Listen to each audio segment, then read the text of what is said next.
អ្នកខ្លះគាត់ទៅសារសំណាងចែគាត់ថាចែល្អហើយដែលមានកូនស្រីអញ្ចឹងណា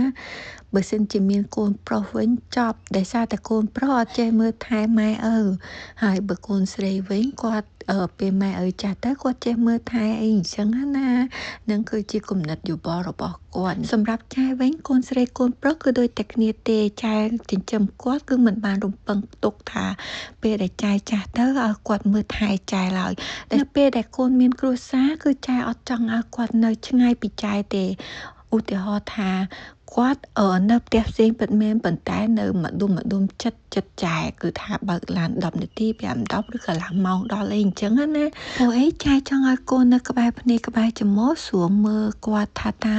សុខទុក្ខគ្រួសារគាត់យ៉ាងម៉េចអញ្ចឹងណាតែក៏មិនទៅលូកដៃនៅក្នុងរឿងក្រុមគ្រួសារគាត់ដែរតែបើសិនជារំពឹងថាឲ្យគាត់មើលគឺអត់មានរំពឹងទេ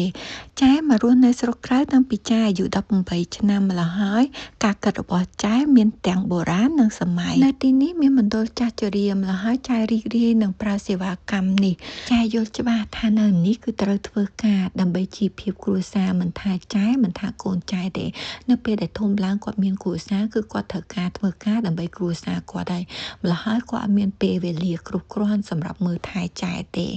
បើសិនជាគាត់នៅផ្ទះអាហ្នឹងគេហៅថារឿងផ្សេងមួយទៀតណាតែសរុបមកចែអត់បានរំពឹងគិតថាពេលដែលចែចាស់ទៅឲ្យគាត់មើលថែចែទេចែរីករាយនឹងទៅនៅមណ្ឌលចាស់ជរាពី3អាទិត្យក៏បើសិនជាគាត់មានពេលគាត់មកអើចែម្ដងទៅគឺចែសប្បាយចិត្តពេកហើយ